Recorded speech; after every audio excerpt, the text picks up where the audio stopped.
శ్రీగణేశాయ నమః. శ్రీ గురుభ్యో నమః. శ్రీపాద శ్రీవల్లభ నృసింహ సరస్వతి ఔదుంబరశ్వత్థవృక్షరాజాయ నమః. లోక క్షీరసాగర జీవిత మథనం.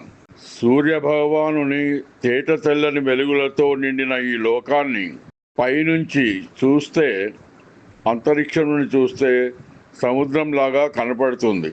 పాల సముద్రంలాగా కనబడేటువంటిది క్షీరసాగరంలో మందర పర్వతంలాగా భగవంతుడు మన దేహాలను పడేశాడు. దేహ పరిమాణం ఎంత పెద్దదైనా, ఎన్ని కిలోల బరువున్నా మనలను మోసేవి కూర్మావతారంలాగా మన పాదాలే. పాదాల పరిమాణం మన దేహ పరిమాణం ముందు ఎంత చిన్నవి అయినా, ఎన్ని సంవత్సరాలైనా విసుగు లేకుండా అవి మన బరువును కూర్మం భరించినట్లుగా భరిస్తూనే ఉన్నాయి. ఇటువంటి లోక క్షీరసాగరంలో దేహమనే మందర పర్వతమును పాదకూర్మంపై కోరికలనే వాసుకి తలల సర్పంతో బంధానం చేసి దైవీ శక్తులు అసుర శక్తులు కూడి జన్మదారభ్యం నుండి మనలను మదనం చేస్తూనే ఉన్నాయి, ఎప్పటికీ చేస్తూనే ఉంటాయి. ఎంత బద్ధ శత్రువులైనా ఉభయులకు అవసరమయ్యే ఫలప్రాప్తి ఆశయ సిద్ధిని పొందే వరకు ఏకమైనట్టు ఉన్న మదిలో కుళ్ళు తత్వం అసురులకు పోయేటువంటిది కాదు. అయినా కార్యసాధనే ప్రాధాన్యం, అమృత సాధనే ధ్యేయం, దానిని చేరుకోవడమే లక్ష్యం. అదే దేవతలు రాక్షసుల ఆశయం. అదే అవసరం ఇప్పుడు ప్రతి మనిషికి లోక క్షీరసాగర జీవిత మదనం లోపల. అమృతం అనేది తొందరగా వచ్చేది కాదు, దొరికేది కాదు. దేనికైనా నిరంతర శ్రమ, ఓర్పు, ధ్యేయముపై నిశ్చల భక్తి, ప్రశాంతత ఎప్పటికైనా ప్రతి మనిషికి సాధనలో గమ్యం చేరుటకు ఇవన్నీ అవసరం. అదే దేవతలు రాక్షసులు దానిని అమలుపరిచి క్షీరసాగర మదంలో పాటుపడ్డారు. ప్రథమందు సౌమ్య వస్తువులు పుట్టినట్లు ఈ జీవిత మదంలో మన దేహము బాల్యము, కౌమారము దశలు పుట్టి సౌమ్యంగా గడిచిపోతాయి. యవ్వనమందు భవిష్యత్తు జీవితం సాగుటకు లక్ష్మి ఉత్పన్నమవుతుంది. ఆపై గృహస్థాశ్రమంలో ప్రవేశించిన తర్వాత జీవిత మదన స్థాయిలో జోరు పెరిగి, అదే సమయంలో సంతానము, చదువులు, పెళ్ళిళ్ళు, వారి ఉద్యోగాలు, ఈ విధమైన ఉధృతిలో క్షీరసాగరం నుండి బయటపడే వస్తువులకై సొంతం చేసుకోవాలనే ఆశతో వేటాడుతుండగా కల్పవృక్షము, కామధేనులో లబ్ధి అవసరం. అటువంటి అవసరాలు తీర్చుతుంటాయి. ఈ కాలంలో అవి ఏమిటో మీరు ఊహించుకోవచ్చు. అయితే ఇప్పటి వరకు సాగుతూ వచ్చిన జీవిత సాగర మదనంలో మరి అమృతం వచ్చిందా? ఇంకనూ రాలేదు కదా.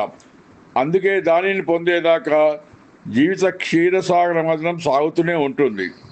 ఇది నిరంతరం సాఫీగా సాగి ధ్యేయం వరకు సాగాలంటే ఎంత సమయమో ఎంత కాలమో పడుతుందో తెలియదు. ఓపిక, అదే దానిని సాగదీస్తూ పోవాలి మనం. అంటే దైవ కృప అనేది ప్రప్రథమంగా అవసరం పడుతుంది. అదే ప్రథమ ఘట్టం. అందుకే యవ్వనం నుండే దైవ బాట అలవర్చుకోవాలి. సత్సంగం చే క్రమక్రమంగా దీక్షలు, నిష్టలు అవలంబించుతూ తీక్షణమైన శ్రద్ధా భక్తులను పెంచుతూ పోతుంటే అది మన జీవిత సాగర మదనం నందు తోడుగా ఉంటుంది. ఎటువంటి విపత్కార పరిస్థితులు అనుకోకుండా ఎదురవుతున్నా వాటి నుండి రక్షణ కల్పిస్తుంది. ఈ సాధనా క్రమంలో గృహస్థాశ్రమం మనుమలు, మనుమరాళ్లతో కాలం గడిచిపోయి వృద్ధాప్యం ఆరంభమవుతుంది. మన సంతానం వారి వారి దాంపత్య జీవితాలతో పిల్లలు చదువులు వారి భవిష్యత్తు ఆలోచనలో కూరుకుపోయి ఉంటారు. అందులోనే సతమవుతూ ఉంటారు. ఇదే సమయంలో మన లోక క్షీరసాగర జీవిత మదనంలో కీలక దశ ఒకేసారి గరళం పుడుతుంది.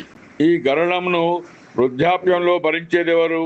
సంతానమా, ఇరుగు పొరుగు వారా, చుట్టాలు పక్కాల?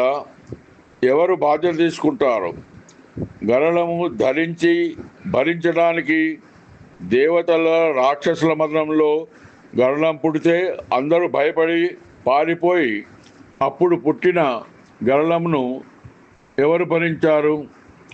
ఆ భగవంతుడే గరళ భక్షణ చేసి మిమ్మల్ని అందరినీ నేనే కాపాడుతానని అభయమిచ్చి త్రాగి లోకాలను కాపాడాడు. అదేవిధంగా వృద్ధాప్య దశలో నిరంతర దైవ సేవలో ఉన్నవారికి ఆ భగవంతుడే ఉత్పన్నమయ్యే గరళ పరిస్థితులను వాటి తాకిడికి గురి కాకుండా వాటిని మనకు నిరంతర దైవ సేవలో ఉన్నవారికి తెలియకుండానే తొలగించి అమృత సాధన మార్గాన్ని సుగమం చేస్తాడు. అప్పుడు దేవతలకు రాక్షసులకు మార్గమం సుగమం చేయలేదా? వారు అమృతం సాధించారుగా. అలాగే మన జీవిత క్షీరసాగర మదనంలో చివరి దశ గరళం తర్వాత ఇక అమృత సాధనే. కాబట్టి గతమంతా గడిచిపోయిన దాన్ని జ్ఞాప్తికి తెచ్చుకోక, అంటే అది జ్ఞాప్తికి రాకుండా గాను మన సమయాన్ని వృద్ధాప్యంలో ఎప్పుడు భగవంతుని గురించి మాటలు, పాటలు, స్తోత్రాలు, జపాలు, దైవ గ్రంథాలు, ప్రవచనాలు వల్ల వాటిలోనే గడిపేస్తుంటే మన జీవిత క్షీరసాగర మదనం పూర్తి అయిపోయి అమృతం పుడుతుంది. దానిని పానం చేస్తూ ప్రాణం చివరి వరకు ఆరోగ్యంగా ఉండగలం. ఎందుకంటే అమృతపానము చేస్తుంటాం కాబట్టి దాని లక్ష్యమే యవ్వనవంతులుగా ఉంచడం. దేవతలు రాక్షసుల మదనం లోపల అమృతం ఉత్పన్నమైన తర్వాత దానిని అనుభవించింది దేవతలే. అది ప్రతి ఒక్కరికి అనుభవించే యోగము లభించదు. దానికి కూడా దైవ కటాక్షము ఎంతైనా అవసరం పడుతుంది. అంటే దైవ కటాక్ష విలువ ఎంత ఉంటుందో తెలుసుకున్నారా? ఇప్పటికైనా ఎంత కష్టపడ్డా రాక్షసులకు ఎందుకు అమృతపాన భాగ్యం కలగలేదు? అసురీ తత్వ విడనాడలేదు కదా. అయినా వారికి మధ్యలో ఒకడు మోసం కపటం దూరినా రెండుగా నరకబడి అటుగాక ఇటుగాక అయిపోయాడు. మొదటి నుండి దైవ సేవ, నిశ్చల భక్తుల భాగ్యంను పెంపొందించుకోవాలి.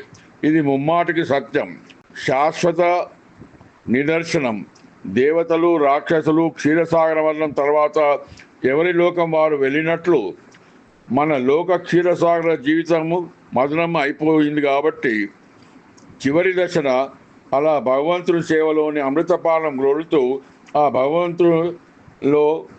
భగవంతుడు లోకము వెళ్దామని అతనిలో ఐక్యం దేహంగా ఉన్నట్టయితే అతనిలో ఐక్యం నిస్సందేహంగా ఉన్నట్టు లేకుండా ఐక్యం కాగలము.